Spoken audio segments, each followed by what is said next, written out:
Hey guys, how's it going? Eli here, back with another video where today we're going to be having a conversation about some new set release leaks, as well as going over the Pokemon Presents for Scarlet, Violet, and what that means for the future of Pokemon. Without further ado, let's just jump right into it. As always, getting out of the way, if you want to enter into our weekly giveaways, all you have to do is be subscribed, leave a like, and comment down below on any of the pre-recorded videos we post each and every week, Monday, Wednesday, Friday. As always, since you can comment and like on each one, that allows you for multiple entries, and we have 3 winners that will each be receiving 10 Pokemon Go booster packs each. So 3 opportunities to win and 3 opportunities to enter. So now that we got that out of the way, jumping into today's topic. So first and foremost, let's start off with the interestingly exciting news. So the new name for the upcoming set is going to be Silver Tempest. This English set, obviously we talked about this before, is going to be releasing worldwide on November 11th. We found out about the leaks because of a post by TCG Player Deals on Instagram. He basically made a post showing some leaks of GameStop images showing pre-orders for the name of the set, Silver Tempest, and what was going to be in it. So very cool name in my personal opinion. I absolutely love that that's kind of the name of it. Here is one of the cards that of course has also been shown as part of the leaks. The Vulpix V-Star, we knew we were going to be getting this. So, you know, it's very interesting to me, and you know, if someone wants to explain as to why they're going with a V-Star Vulpix, like, I'm surprised they didn't go with like a Ninetales, but I don't know, maybe there's something that I'm not understanding what's going to correlate to it, but yeah, definitely very interesting to see. But for those people that are wondering, the silver in the name is obviously going to be referring to Lugia, Alolan Vulpix, and what looks like potentially Radiant Jirachi. So that's the correlation that we're going to be seeing with it. The set is going to be a part of, if we're talking about which 2 Japanese, because for those people that don't know, Japan tends to have 2 smaller sets where English likes to combine the 2 and then cut some of them later. 2 Japanese sets is going to be Incandescent Arcana, which is going to feature Alolan Vulpix, and then the wow, I cannot pronounce that, the Paradigm Trigger, which is going to feature Lugias, and then some of the Galar Regis. So, and then of course any of the cut cards from September Lost Origins is expected to be a part of the large set potentially. So very interesting. I, you know, was talking about this on stream yesterday in my kind of personal predictions on how I think this set's going to be. And I think it, you know, some people might think I'm crazy for already saying this, but I think that this is potentially going to be the second best set that we're going to get for Sword and Shield era. For a while there, we've had really, it's been just Evolving Skies has been king. You know, I would be stunned if really this set overtook Evolving Skies. It's going to be a pretty high reach for that. But Brilliant Star has been a strong, you know, second place set for the longest time. You know, Lost Origins, the character rare list definitely helped add value to it, to the point of where I would say it's probably going to be the 3rd best set from the Sword and Shield era. You know, there's a couple of things I feel like could be added into it that would have allowed it to overtake Brilliant Stars, but you know, right now it's really been just Brilliant Star is just been in a pretty solid spot, second place wise.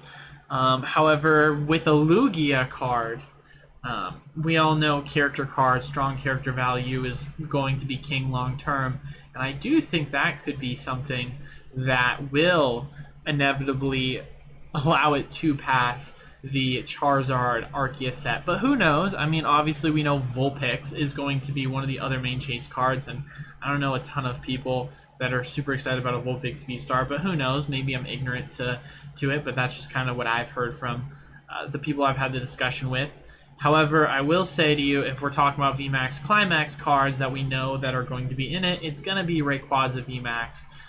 And I know that's going to also add a lot of value if we're talking character rares. So, could be very interesting. Would love to see what the other Altards are going to look like within the set.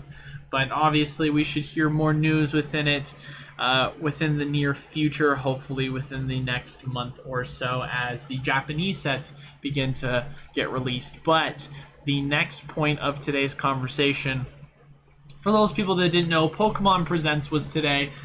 We had a little bit more information in regards to what it's going to look like. So I'll just kind of say some of the game features that they're going to add, because this is something that people are probably more excited to hear about than what I'm going to talk about. If you are part of the game aspect, two things. One, they said it's going to be officially open world. So there's absolutely no ordering in which you have to play the game. There's 3 different routes you can play, they said. One of them was if you want to go to the traditional 8 gym badges, you can. That's an option you can do, and you can go to any of the gym badges in any order.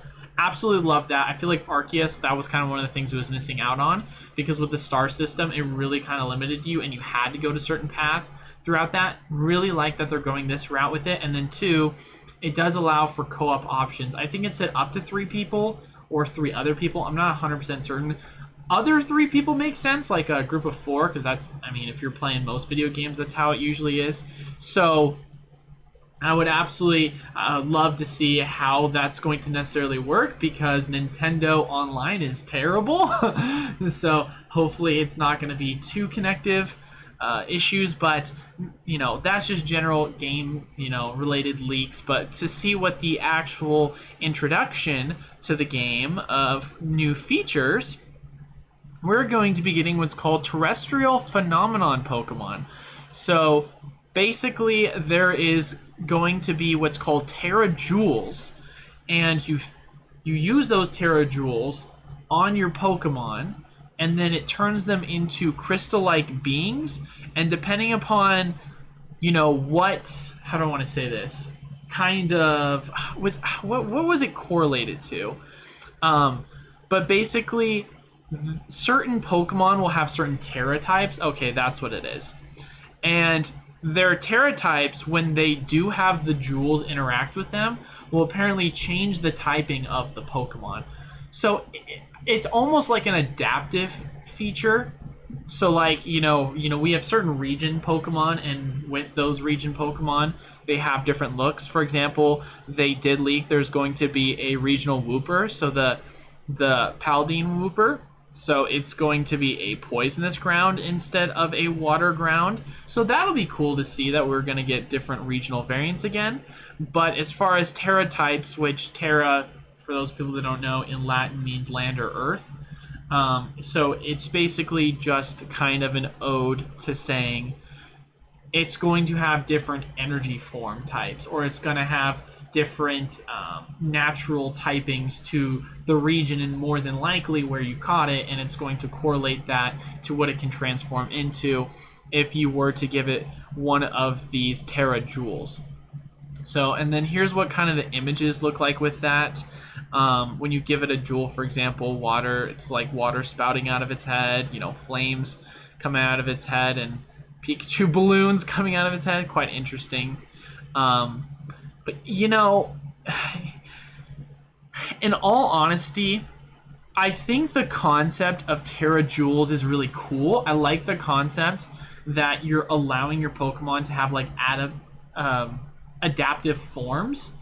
My only issue with that is I think the fact that they're just throwing things on top of their heads kind of looks goofy. You know, my personal opinion on it. But nonetheless, it is definitely, it's going to be interesting, especially when we start to see some of the more fully evolved Pokemon and what it's going to look like for their overall art designs. Because let's be honest here, guys, the reason why we're talking about this right now is, although this is a channel that's mainly behind investing in Pokemon cards and product, this is still important news, because this is relevant to what's going to be the future of just standard TCG cards that are going to be designed. So, for example, we see this artwork right here. This is more than likely going to be one of the cards that we're going to be getting when Scarlet and Violet comes out.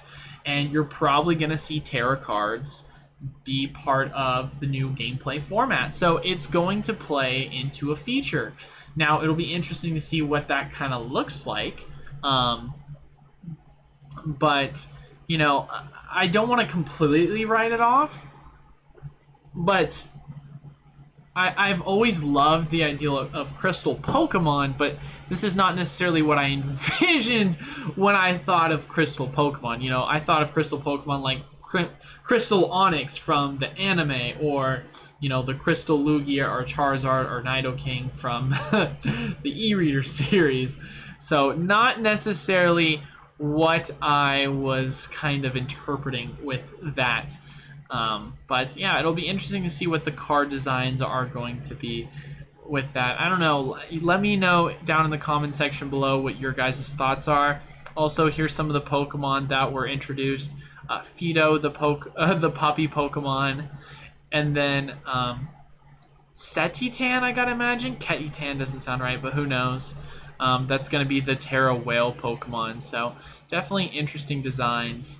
So yeah, we'll ultimately see as we get closer how the game's going to really kind of shape up.